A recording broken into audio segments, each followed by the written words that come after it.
Hər kəsə salamlar. Deməli, biz bugün OTK-nın 11-ci sinifləri üçün keçirdiyi növbəti sınaq imtahanına baxırıq. Bu sınaq imtahanı 16 fevral 2025-ci il tarixində keçirilmişdi. Vaxt itirmədən başlayaq. Cümlənin düzgün sintaktik təhlil sxemini müəyyən edin.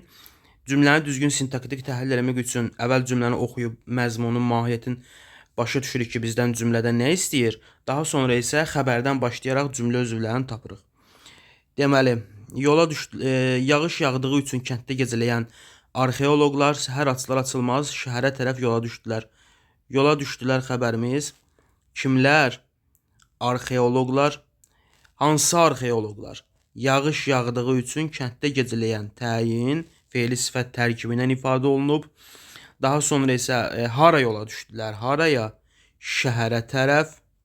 Yer zəfliyimiz. Və daha sonra isə nə zaman yola düşdülər sualı çıxır ortaya. Nə zaman? Səhər açılar, açılmaz. Deməli, bu da zaman zəfliyimiz. Yəni, sintaktik təhlilimiz təyin, mübtəda, zəflik, zəflik, xəbər doğru cavab oldu Y bəndində.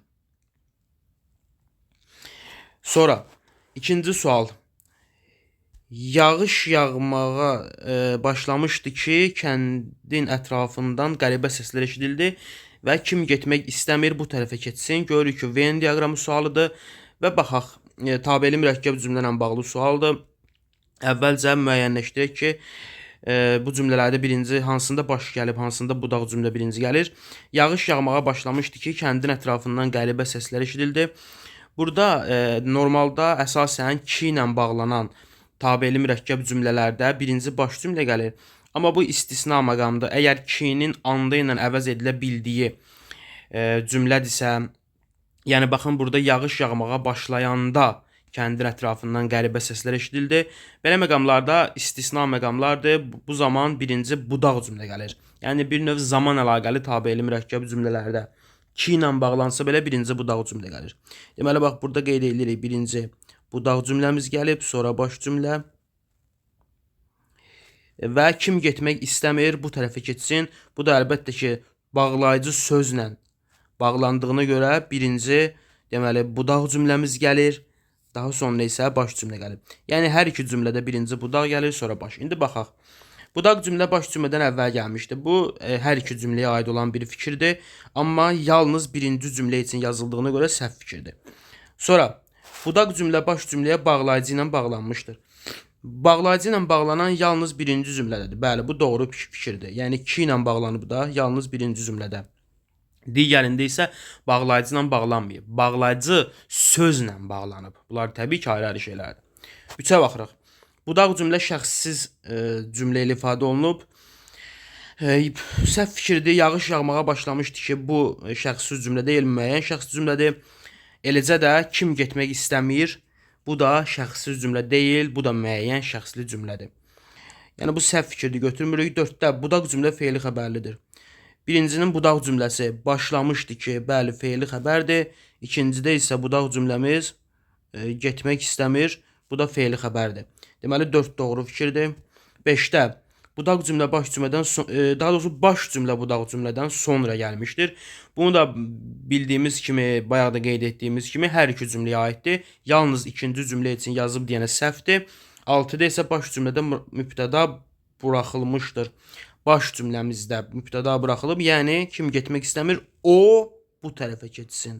Bəli, yalnız ikinci cümlədə baş cümləmizdə mübtədamız buraxılıb, 6 doğru fikirdir.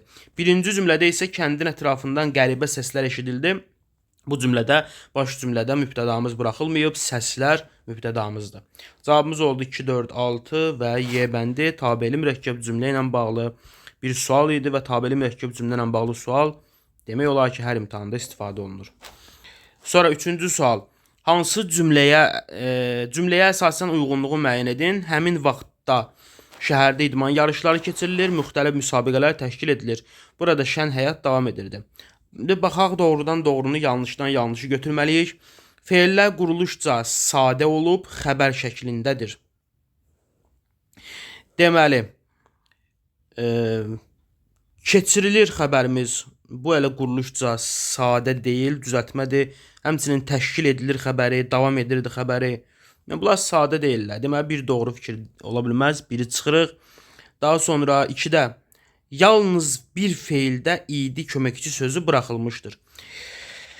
Baxın, burada sonuncu bizim feilimizdə davam edirdi. Və burada indiki zamanın şəkilçisidir. Bu ididir. Digərlərinə baxsaq, həmin vaxtda şəhərdə idman yarışları keçirilir və keçirilir olmalı idi. Sadəcə olaraq hissəci buraxılıb, yəni hissəci buraxılıb. Sonra müxtəlif müsabiqələr təşkil edilir olmalı idi. Axırıncı feilə görə biz deməli digərlərində idinin buraxıldığını müəyyən eləyə bilirik. Yalnız bir feildə buraxılmayıb, 2 feildə buraxılıb. Ona görə də elə 2 də səhv olacaq. 2-də çıxırıq.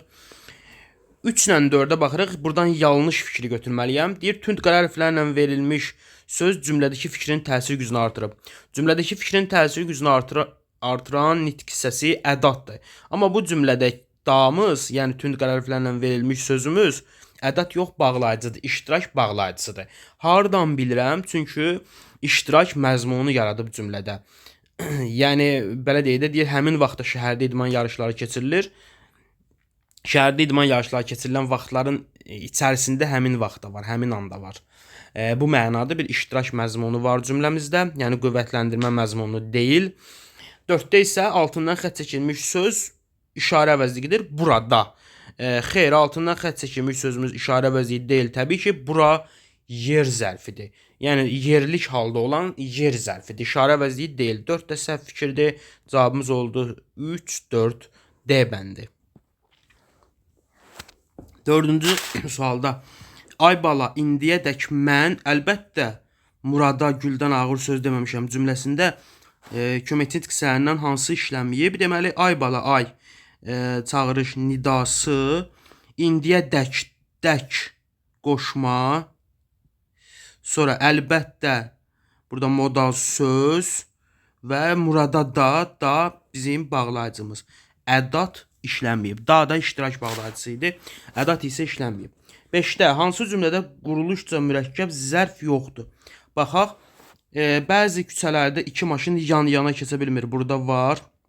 Sonra dayanıb özü ilə üz-üzə dünya, üz-üzə dayanıb zərf. Bir yaz axşamı idi, yağışlı axşam. Gəzirdik şəhəri gülə-gülə biz. Deməli burada zərf elə yoxdur. Gülə-gülə sözü də əlbəttə ki, nədir bu?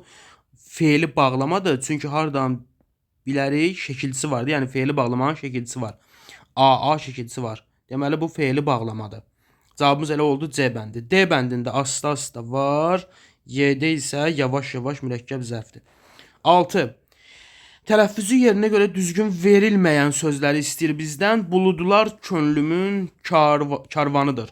Deməli buludlar. Burada düzdür.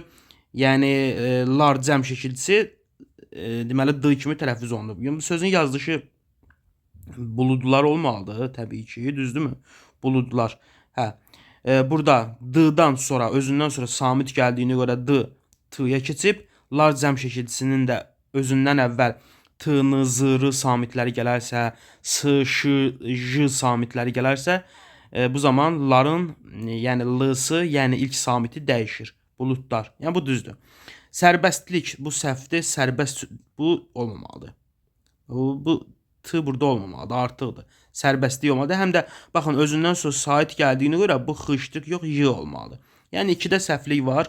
Uşaqlar gələcək üçün valideynin yatırımıdır. Burada səhvlik var çünki üçün gəlib, yəni sait gəlib, xışdıq yox, y olmalıdır.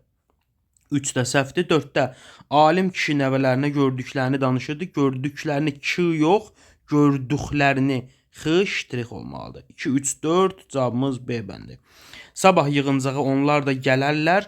Bəli, bu isə doğrudur. Sözümüzün yazılışı necədir? Gələrlər. Gələrlər.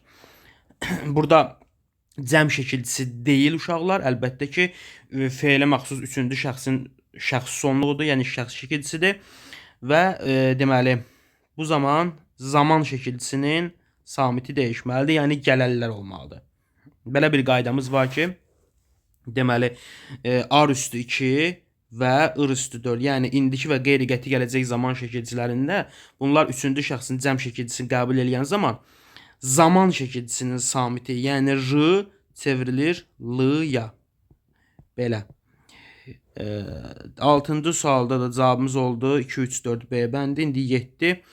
Düzəldin sözünü ilə bağlı fikirdir. Deməli, bu sözü gəlin əvvəlcə baxaq. Biz iki cür təhlil edə bilərik. Bu sözü biz iki cür təhlil edə bilərik. Bir var ki, sən düzəldin, yəni nə etdin? Bu zaman, buradan yazacağım elə, düz sözün kökü, əlləksi şəkilcisi, sən düzəldin, d zaman şəkilcisi, n şəxs sonluğu. Bir də var ki, siz onu düzəldin, siz neysə düzəldin, yəni nə edin, feilin əmr şəkli kimi. O zaman düz sözümüzün kökü, əlləksi şəkilcisi, sonra düzəlt, buradakı t, yəni indi d-ya keçib, o ayrı bir leksik şəkilcisi, in isə şəxs sonluğu, yəni qrammatik şəkilcisi. İndi biz baxsaq, bizə nə deyir? Deyir ki, klasterimizdə iki leksik şəkilcili feildir. İki leksik şəkilcili feil isə deməli mənə bu lazımdır. Yəni feilin əmr şəkli kimi işləndiyi söz lazımdır. İndi baxaq, feilin əmr şəklindədir. Bəli, ikinci şəxsin təkindədir. Siz düzəldin. İkinci şəxsin təkində yox. İkinci şəxsin cəmindədir. İkini çıxırıq. Məlum növdədir. Əlbəttə ki, məlum növdədir. Başqa hər hansı bir növ şəkilcisi təbii ki, yoxdur orada. Və söz birləşməsinin əsas tərəfi ola bilir. Bu da səhv fikirdir. Çünki bu tərkibində yəni feilin şəkillərindədir. Feilin əmr şəklindədir. Bu söz birləşməsinin əsas tərəfi ola bilməz. Bu cümləni yarada bilər. Söz birləşməsinin, yəni feili birləşmənin əsas tərəfi məsdər feili sifət və ya feili bağlama olar. Yəni feilin təsriflənməyən forması olar. Təsriflənən feil yox. 4. Ona görə səhvdir. Cavabımız 1, 3 B bəndi. 8. Biri tabesiz mürəkkəb cümlədir. Artıq neçə gün idi həyata düşmürdü. Bu tabelidir. Çünki mən bura 2 artıra bilərəm. Sonra əvvəl sözünü demişdi. Ona görə də indi söhbətə qarışmadı. Bu cümlə sadə cümlədir. Çünki hər ikisi eyni bir mübtədaya aiddir. Buraxılmış mübtədaya, o mübtədasına bax, o əvvəl sözünü demişdi. O ona görə də indi söhbətə qarışmadı. Sonra C bəndi dəsmala bükdüyü çörəyi çıxardı, stolun üstünə qoydu. Dəsmala bükdüyü çörəyi çıxardı kim? O. Stolun üstünə qoydu kim? O. Yenə də burada xəbərlər eyni mübtədaya aiddir. Bu sadə cümlədir. Müəllimə söz vermişdim, dərs hamıdan yaxşı oxumalıydım.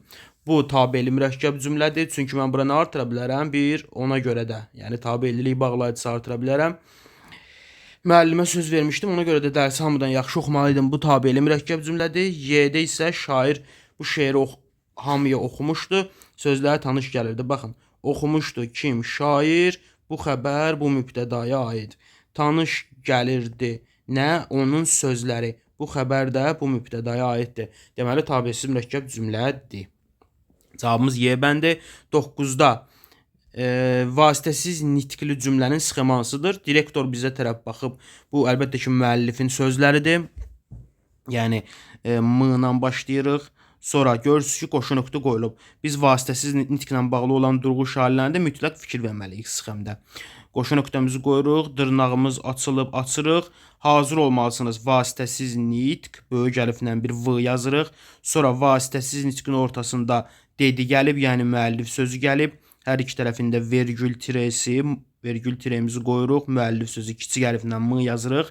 Çünki burada dedi kiçik əliflə yazılıb. Və axırda da olimpiyada güclərin yarışmasıdır. Bu da vasitəsiz nitqimizin davamıdır, yəni V-ni yazırıq. Axırda qoşu nöqtəmizi qoyuruq və qoşu nöqtə deməli, daha doğrusu dırnağımızı qoyuruq və nöqtəmizi də qoya bilərik. Cavabımız D bəndində. 10-da Həşimov ordunun döyüş hazırlığını yoxlamaq lazımdır. Cümləsinin sintaktik təhlili ilə bağlı doğru fikir istəyir bizdən. Cümlə üzvlərinin hamısı suala cavab verir. Gəlin bir cümləni əvvəlcə təhlil edək. Lazımdır xəbərimiz. Nə lazımdır? Ordunun döyüş hazırlığını yoxlamaq mübtədamız Həşimovdakı xitabdır. Hər hansısa bir cümlə özü deyil. Yəni zaten yalnız mübtəda xəbərdən ibarət bir cümlədir. Mübtədamız məsdər tərkibindən ifadə olunub. Xəbərimiz isə predikativ, yəni suala cavab verməyən sözlə ifadə olunub. İndi baxaq, A-da deyir cümlə üzvlərinin hamısı suala cavab verir.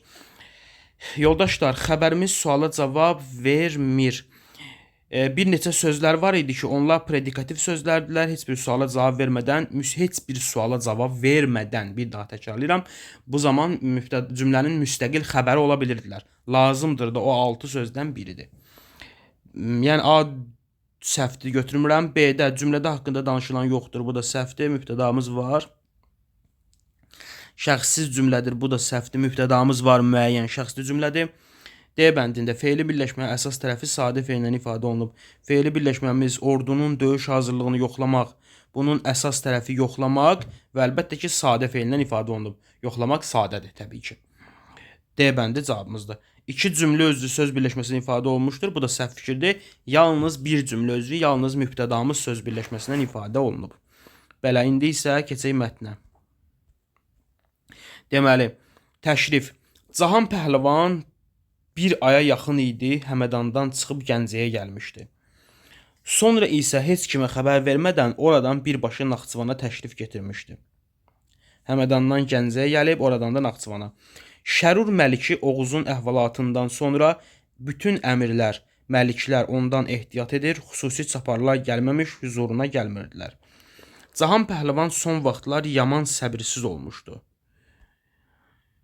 Saraydan kənarda ova çıxanda onun gərginləşməsi, fərman verəndə tələsməsi, hökm çıxaranda özünü kəm hövsələ göstərməsi, saray adamlarını tez-tez cəzalandırması, şuluqluq edən kəndliləri, hərbi qaydaları pozan döyüşçüləri zindanlara saldırması barədə dedikodular artırdı. Bəziləri bunu şahın yaşlanmasına yozur, bəziləri əsəbiliyinin artması kimi izah edir, bəziləri də eldəgizlər nəslindən olanların çox yaşamamasının təsiri kimi mənalandırırlar. Cahan Pəhləvan mərhum anası Möminə xatunun xatirəsini yaşatmaq üçün Sərdabə tikintisinə əmr vermişdi. Tikinti işlərinə Naxçıvanın məşhur memarı Əcəmi başçılıq edirdi. Neçə vaxt idi ki, hökmdar Sərdabənin hazır olacağı günü intizarla gözləyirdi. Əcəmi darxan kimi hökmdar da darxırdı. Sərdabənin tikintisinin tez başa çatmasını arzulayırdı. Əcəmi isə istəyirdi ki, əlindən adicə bir sərdabə yox, böyük sənət əsərə çıxsın. İş yoldaşlarına deyirdi. Naxçıvana Nəqşid Cahan deyəndə Möminə xatun sərdabəsi yada düşsün. Axı bir vaxt gələcək ki, biz gedəcəyik, o yadigar qalacaq. Qoy qalacaq yadigarımız layiqli olsun, bizdən sonra gələn nəsillərimizə fərəh getirsin. Əcəmi belə deyir. Sonra, Əcəmi ehtiyatı əldən vermirdi. Hökmdarı inandırmışdı ki, əsas niyyəti Möminə xatun kimi xeyirxah insana, böyük anaya layiq son məkan otağı tikməkdir. O bilirdi ki, hökmdarlar iki cür olur. Birinin yaşa dolduqca dərrakəsi, rəhimdilliyi artır, digəri isə əzazilləşir, cəfakeş rəiyyət üçün bəlaya çevrilir. Bir yaz günü idi. Əcəmi sübhdən Atabəylər meydanına gəldi. Şəhər əhlindən olan könüllülər onun ricasına əməl edərək deməli Əcəminin öz işlərinin üstünü kəstirmişdilər. Bir tərəfdə iki oğlan kərpicləri mancanaqla yuxarı qaldırır, digər tərəfdə iki qadın yumurtaları qıraraq ağını sarısından ayırır, xüsusi teşkillərə doldururdu. Cəmil isə xüsusi məhlul hazırlayır, onu kiçik dağarcıqlara doldurub Sərdabənin içərisindəki pillələrlə yuxarı göndərirdi. Əcəmi balaca kərpic parçalarının üstünə kaşı çəkən ustanın bəzək şəbəkələri düzəldən xarratın yanına gəldi. Onu ilk qarşılayan Cəmil oldu. Salamlaşdılar. Sabahınız xeyir usta, sabahınız xeyir Cəmil. Deyəsən hamı gəlib, hə? Bəli, Əcəmi növbə ilə hamının işinə baş çəkdi. Təzəcə yuxarı çıxıb şaqulu aşağı sallamışdı ki, Cəmilin səksəkəli səsi eşidildi. Ustad, hökmdar təşrif getirir. Hökmdarı qarşılamaq üçün hazır vəziyyətdə duranlar çox narahat idilər. Onlar bilirdilər ki, indi buradan nöqtələr baxaq. Mətnə görə, mətnlə bağlı dəqiq fikirləri istəyir bizdən. Baxaq, Sərdabənin tikintisinə əlavə köməkçilər cəlb edilib. Bəli, bu doğru fikirdir. O əcəmi köməkçilər çağırmışdı. Sonra mətndə bəhs olunan cəmiyyətdə azad və güvənli həyat şəraiti yox idi. Bu da mətnə görə aydın olur. Yəni orada hökmdardan qorxurdular. Sonra tikilən Sərdabə şəhər kənarında yerləşirdi. Bu səhv fikirdir, belə şey yoxdur. Hökmdarın Naxçıvanda iqamətgahı yox idi. Bu haqda da bizim məlumatımız yoxdur. Hətta deyir ki, hökmdar Naxçıvana gəlmişdi. Orada indi sırf iqamətgah söhbəti bilmədik. Yəni doğru fikir deyil mətnə görə. Sonra Cahan Pəhlivan Sərdabənin gözəlliyinin deyil, tez tikilib başa çatmasının tərəfdarı idi. Bu da səhv fikirdir. Həm də gözəlliyinin tərəfdarı idi. Belə. İkinci sual. Mətnə hansı sualı konkret cavab var? Deməli, baxaq. Şərur Məlik Oğuzun əhvalatı nədən ibarət idi? Biz bu haqda heç bir məlumatımız yoxdur. Sadəcə olaraq mətndə bizə qeyd olunurdu ki, Şərur Məliki Oğuzun əhvalatından sonra bütün əmirlər, məliklər ondan ehtiyat edirdilər. Xüsusi çaparlar gəlməmiş huzuruna getmirdilər. Day bu Şərur Məliki Oğuzun əhvalatı nə olub, nədən ibarət olub, hökmdar onu nə edib? Təbii ki, biz bu haqda heç bir məlumatımız yoxdur. Sonra niyə Cahan Pəhlivan son zamanlar səbirsiz olmuşdu? Bu haqda da məlumatımız yoxdur. Yenə də mətndə qeyd olunur, bəziləri onun yaşlanmasını əlaqələndirirdilər. Bəziləri məsəl üçün əsəbiliyinin pozulması kimi, bəziləri Eldegizlər nəslindən olanların çox yaşamamasının təsiri kimi və s. Yəni biz dəqiq bilmirik ki, niyə görə səbirsiz olub. Yoxdur mətndə. Üçdə Əcəminin halı Cahan Pəhlivana necə təsir edirdi? Mətndə belə bir cümlə var ki, Əcəminin halı Əcəmi darıxan kimi, deməli Cahan Pəhlivan da darıxırdı. Yəni halı ona təsir edir. Var. Əcəmi nəyə görə Sərdabənin tikintisinə xüsusi diqqət yetirirdi? Bu da çünki hökmdar üçün tikilirdi. Təbii ki, buna görə hökmdarı da qeyd edirdi ki, yəni Möminə xatuna layiq bir türbə tikilməlidir və s. Buna görə xüsusi diqqət yetirirdi. Bunun cavabı var. 5-də isə Möminə xatun hansı cəhətləri ilə xatırlanırdı. Mətndə də bu haqda belə bir məlumat var ki, deməli bax necə deyirdi? Naxçıvandan Möminə xatun türbəsi yada düşsün. Məsəl üçün də bu vaxt deyir ki, Möminə xatun kimi xeyirxah insana, böyük anaya layiq. Mətndə var idi bu. Mətni uşaqlar çox diqqətli olmalıyıq. Yəni ümumiyyətlə nə varsa mətnin içində də mətndən kənar olmur ki. Cavabımız 3, 4, 5 B bəndi. Sadəcə diqqətli olmaq lazımdır. 3-də mətndə tünd qara hərflərlə verilmiş fikirləri qüvvətləndirə bilən sitatı müəyyən edin. Gəlin qayıdıb bir daha oxuyaq. Bax, tünd qara hərflərlə verilmiş bu hissədə deyir Naxçıvana Nəqşicahan deyəndə Möminə xatun Sərdabəsi yada düşsün. Axı bir vaxt gələcək ki, biz gedəcəyik, o yadigar qalacaq. Qoy qalacaq yadigarımız layiqli olsun, bizdən sonra gələn nəsillərimizə fərəh getirsin. Yaxşı. İndi isə qayıdırıq sualımıza. Mətndə tünd qara hərflərlə verilmiş fikirləri qüvvətləndirə bilən. Biz burada məsəl üçün nə deyə bilərik? Davamlı olaraq keçmişə dönüb baxsam boynun tutular, dəxli yoxdur. Demək olar ki, bütün işlərin ən çətini onu başlamaqdır. Ya bunun da adiyyəti yoxdur. Heç bir şey dəyişməz saydığımız keçmiş qədər sürətlə dəyişmir. Əsl gözəlliyi yalnız pak qəlbli insan görə bilər. Xalq üçün yaşamaq ona əlbəttə ki, yebəndir. Bu xalq üçün yaşamaq, ona xidmət etmək ən böyük və şərəfli işdir. Yəni Əcəmi də orada özündən sonra bir yadigar qoymaq istəyirdi. Yəni belə. Bu uyğun gəlir. Sonra 4-də əvvəlində işarə qoymuş sözlərin şərhi ilə bağlı. Əvvəlində işarə qoymuş sözləri bax qayıdıb tapırıq. Deməli kəm hövsələ sözüdür burada. Kəm hövsələ. Sonra cəfakeş burada və bir dənə də olmalıdır. Bir dənə də burada şəbəkə. Şəbəkələri, bəzək şəbəkələri düzəldən xarratın. Bu cümləni də yadda saxlayaq. Şəbəkə sözünün başqa mənası da var. Kəm hövsələ. Sözün funksiyası. Deməli. Burada deməli bir poetik. Yox, burada kəm hövsələ sözü poetik deyildi. Biri çıxırıq, yəni həqiqi mənadadır. Gəl indi kəm hövsələ sözünün şərhinə baxaq, yəni 4-də baxaq. Səbirsiz tez əsəbləşən, bu doğrudur. Şərhi doğrudur, götürürük. Sonra ikinci söz nə idi? Deməli, bir dəqiqə. Cəfakeş rəiyyət. Cəfakeş, yəni cəfa çəkən, əzab çəkən həqiqi mənalı ifadədir. İkini götürürük. 5-ə baxaq şərhinə. hər cür dərdə əzaba dözən möhnətə qatlaşan olar. Bunu da götürürük. 2-4-5 olacaq cavabımız. İndi gəlin 3-ə də baxaq hər ehtimal. 3-də də şəbəkə idi, poetik yox, poetik funksiyada deyil. Hər hansı bir yerdə müxtəlif istiqamətdə yolların məcmusu şərhi də uyğun gəlmir. Şərhi də o yolların məcmusu mənasında deyildi. Baxaq, bəzək şəbəkələri düzəldən xarratın yanına gəldi. Burada yolların məcmusu deyil. Cavabımız oldu 2-4-5 A bəndi. Burada A bəndi. 5-də mətndə nə aparıcıdır? Əşya və hadisənin təsviri, kənd həyatının gərgin məqamları, hadisənin təhkirinə verməsi 3 nəqd, obrazların tərənnümü, obrazların xarici görkəminin təsviri. 5-i də çıxırıq. Deməli, mətndə nə aparıcıdır? Əşya və hadisələrin təsviri, kənd həyatının gərgin məqamlarının təsviri 1 uyğun gəlir. Cavabımız 1-3-B bəndində. 16. Cahan Pəhləvanın Gəncə səfərindən sonra başqa bir şəhərə getdiyini heç kəsə deməməsi onun hansı xüsusiyyətindən xəbər verir? Baxın, mətnin əvvəlində göstərmişdi ki, Cahan Pəhləvan, gəlin qaydaq mətnin əvvəlinə, deyirdi ki, Cahan Pəhləvan bir aya yaxın idi ki, Həmədanidan çıxıb Gəncəyə gəlmişdi. Sonra da Gəncədən heç kimə xəbər vermədən Naxçıvana getmişdi. İndi bax, bu hərəkəti eləyib. Bu onun hansı xüsusiyyətindən xəbər verir?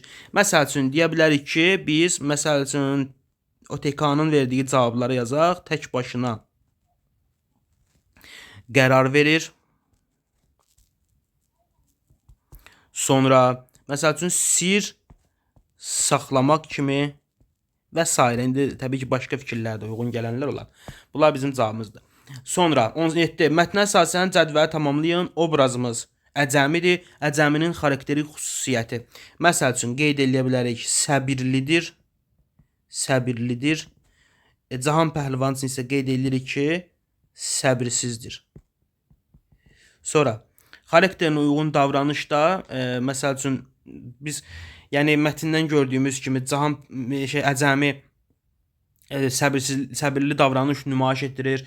Daha yaxşı bir türbə, tezbazar nəsə bir türbə tikib vermək istəmir də, daha yaxşı bir sərdabə tikmək istəyir. Cahan Pəhləvan isə tələsirdi.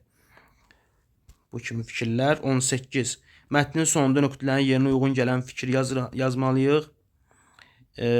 Bax, bu da elə Cahan Pəhləvanın səbirsizliyi ilə bağlı olacaq. Deyir, hökmdarı qarşılamaq üçün hazır vəziyyətdə duranlar çox idilər. Onlar bilirdilər ki, məsələn, elə yazırıq ki, hökmdar səbirsizdir. Səbirsizdir.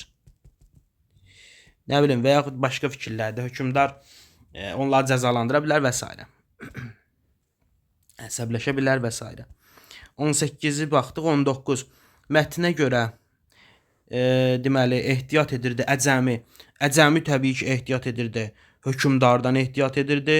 Yəni, Cahan Pəhləvandan ehtiyat edir. Təbii ki, başqa kimdən ehtiyat edəcək mətndə. Və ehtiyatının da səbəbi yenə də hökmdarın səbirsiz olması idi. Səbirsiz davranışı idi. Və 20-də kursivlə verilmiş cümlədəki fikri mətnin üslubunu uyğun zənginləşdirin. Uşaqlar, kursivlə verilmiş cümləmiz bax bu idi. Bax, burada yazıram. Bir yaz günü idi. Bir yaz günü idi. O bizim kursivlə verilmiş cümləmizdir. Və bunu deyir ki, mətnin üslubuna. Mətnimizin üslubu da bədii üslubdadır və biz təbii ki, bədii üslubu uyğun zənginləşdirməliyiksə, ilk növbədə nə etməliyik? Ora biz məcazi mənada olan ifadələr artırmalıyıq. Məsələn, nə deyə bilərik? Məsələn, könülləri oxşayan yaz günü idi. Könülləri oxşayan bir yaz günü idi. İsti nəfəsi ilə hər yanı isidən bir yaz günü idi. Və s. Nə bilim, insanın ruhunu oxşayan bir yaz günü idi və s. Belə, ilk mətnimiz bitdi. Növbəti mətnə baxaq. Azərbaycan memarlığı. Deməli, Azərbaycan memarlığı zəngin tarixi və mədəni irsi ilə diqqət çəkir. Ölkənin qədim tarixə malik olması və mədəni müxtəlifliyi burada fərqli dövrlərə və sivilizasiyalara aid memarlıq abidələrinin mövcudluğu üçün əsas olmuşdur. Azərbaycan memarlığının ilkin nümunələri arasında antik dövr qalaları, məscidlər, karvansaralar və məqbərələr yer alır. Bu abidələr xüsusilə Bakı, Şamaxı və Gəncə kimi şəhərlərdə geniş yayılmışdır. Azərbaycan memarlığında Şirvan Abşeron məktəbi xüsusi əhəmiyyət daşıyır.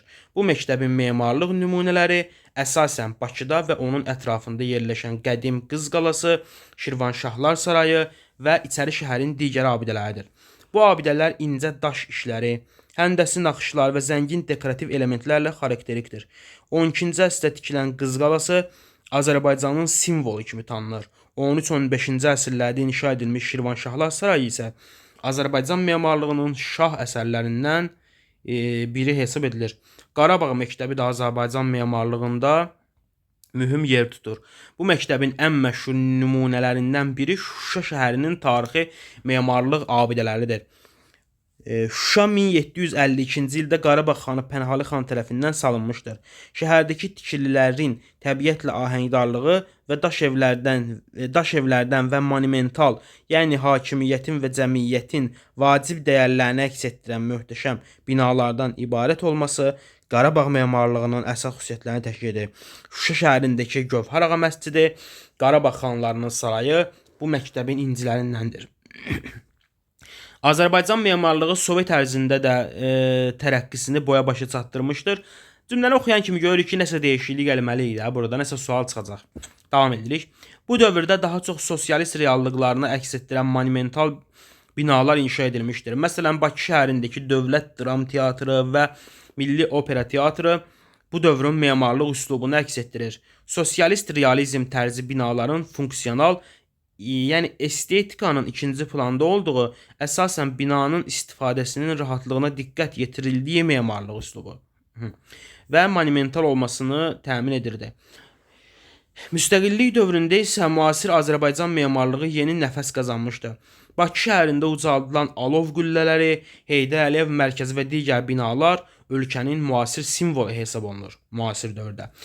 Dünyada məşhur memar Zaha Hadid tərəfindən dizayn edilmiş Heydər Əliyev mərkəzi avangard, yəni ənənəvilikdən uzaq qeyri-adi dizaynı və innovativ memarlıq yanaşmaları ilə diqqət çəkir.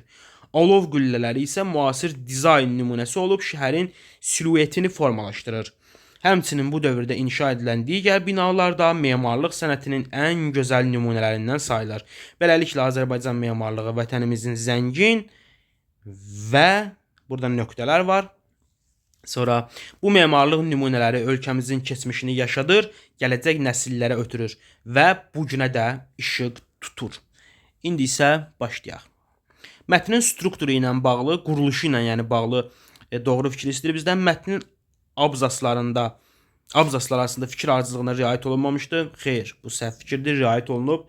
Yəni baxsaq mətnə, bilirsiniz, ardıcıllıq gözlənilib də, tarixi ardıcıllıq da. Nə bilim, əvvəlcə qədim dövrlərdən danışılır, sonra Qarabağdan, məsələn 1752-ci il. Yəni bax, sonra bu dövrlərdən, sonra Sovet, sonra müasirlik, yəni belə. Ardıcıllıq yerindədir. Bir səhvdir. Giriş və əsas arasında əlaqə pozulur. Bu da səhvdir. Yəni heç bir əlaqə pozuntusu yoxdur. Nəticə və əsas hissədə sərhəd pozulmuşdur. Aha. Bu cavabımız ola bilər. Çünki niyə görə? Mətnin nəticəsi uşaqlar buradan başlamalıdır. Beləliklə, yəni mətnə sonluq vuran, hadisələri yekunlaşdıran hissə budur. Bu abzas. Yeni abzasdan başlamalı, yəni bu hissə. Görür ki, başlamayıb. Deməli, sərhəd pozulub, bu doğrudur. Cavabımız C bəndi. Mətnində giriş hissədə problem var, heç bir problem yoxdur. Əsas sən birinci abzası, iki abzas şəklində verilməlidir. Xeyr, bu da səhvdir. Cavabımız C bəndi. 22. Faktdır, yoxsa ehtimal? Yəni, dəqiq bir fikirdir, yoxsa yox? Fakt bu da. 1, 2, 3-dən baxaq. Dünyanın ən qədim abidəsi Azərbaycanda yerləşir. Əlbəttə ki, bu fikir mətndə belə bir şey yoxdur. Belədir ki, əlbəttə ki, səhv fikir olar. Sonra Şirvanşahlar sarayının tikilişinə başlanması ilə Qız qalasının tikilişi arasında bir əsr fərq var. Bu doğru fikirdir. Daha mətnə qayıtmıram. Mətndə göstərilirdi Şirvanşahlar 12-ci əsrdə tikilib. Daha doğrusu üzr istəyirəm, Qız qalası 12-ci əsrdə tikilib, mətndə belə göstərilir. Və Şirvanşahları isə deyirdi ki, 13-15-ci əsrlərdə tikilib. Yəni tikintisi 13-cü əsrdə başlayıb. Biri 12-ci əsrdə başlayıb, biri 13-cü əsrdə. Deməli, həqiqətən də bir əsr fərq var. Bu doğru. Qarabağ memarlığının özünə məxsus xüsusiyyətləri var idi. Mətndə göstərilirdi burada. Bəli, mətni oxuyanda gördük.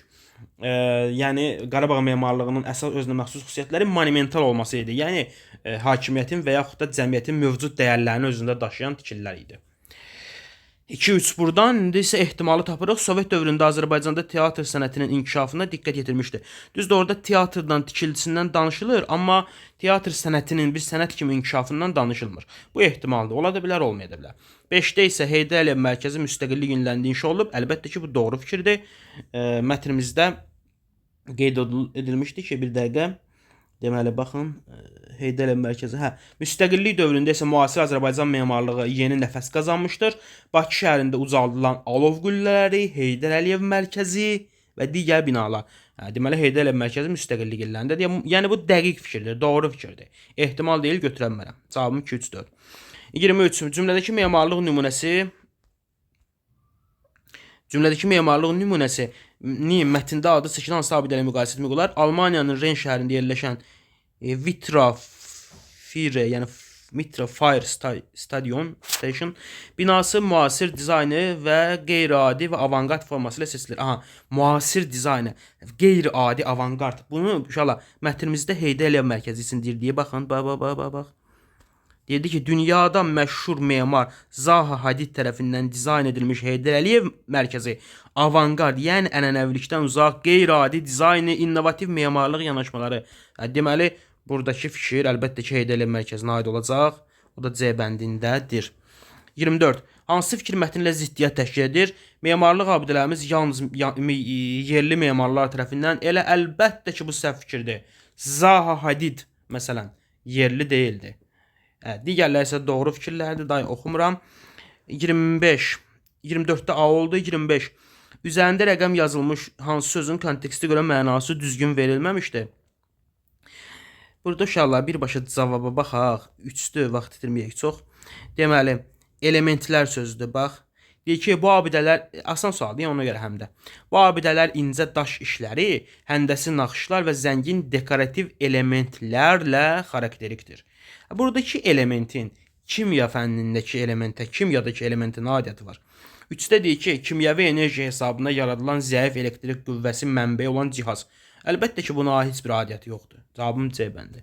O element deyil axı. 26-cı suala baxırıq, yoldaşlar.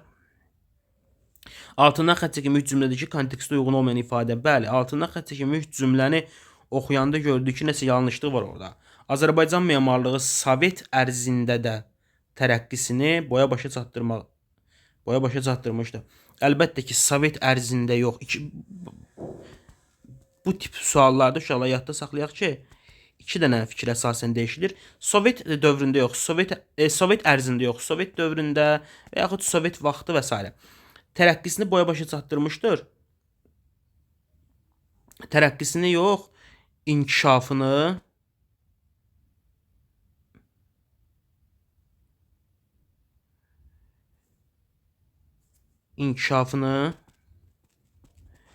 boya başa çatdırmışdır, yox. Boya başa çatdırmada burada uyğun gəlməz, davam etdirmişdir. Azərbaycan memarlığı Sovet dövründə inkişafını davam etdirmiş olmalıdır. Dimin imtahanlarında, burada düzdür 3-yə də düzəliş elədik, amma dimin imtahanlarında 99%, yəni başqa cür mən görməmişəm, ümumiyyətlə olmayıb, yəni 2-yə də düzəliş edilir belə suallarda. Burada nəsə indi 3-yə də düzəliş edilməli oldu. Olsun, amma dimin imtahanlarında 2-yə də düzəliş edilir. Belə. Sonra 27. Müddəa fakt. Müddəa verib bizə o müddəanı sübut eləməliyəm faktlarla. Bakı şəhərində qədim mədəniyyət əks etdirən memarlıq nümunələri var. Əlbəttə ki, bunu nə var sübut eləməyə? 1. Qız qalası. 2-ci də məsəl üçün elə İçəri şəhər deyək. Bəsdir. Qız qalası İçəri şəhər. 28. Mətnin son abzasında nöqtələrin yerinə uyğun ifadələr yazırıq. Qaydırıq bura. Deyir ki, məsələn, beləliklə Azərbaycan memarlığı vətənimizin zəngin keçmişini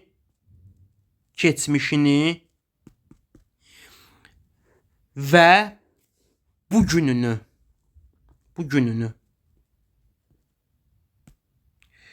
zəngin keçmişini və bugünü sözləri. Belə. Sonra növbəti suallarımıza baxırıq. 29. Qarabağ memarlıq üslubunun xüsusiyyətləri mətndə də bayaq göstərilmişdi ki, monumental idi. Yəni hakimiyyətin və ya cəmiyyətin mövcud dəyərlərini əks etdirən, Sovet dövründə isə əsasən insanların rahatlığını, yəni belə deyək də, bərbəzəkdən daha çox insanların rahatlığını düşünən bir estetikanın ikinci planda olduğu, əsasən binanın istifadə rahatlığına diqqət yetirildiyi memarlıq üslubu idi.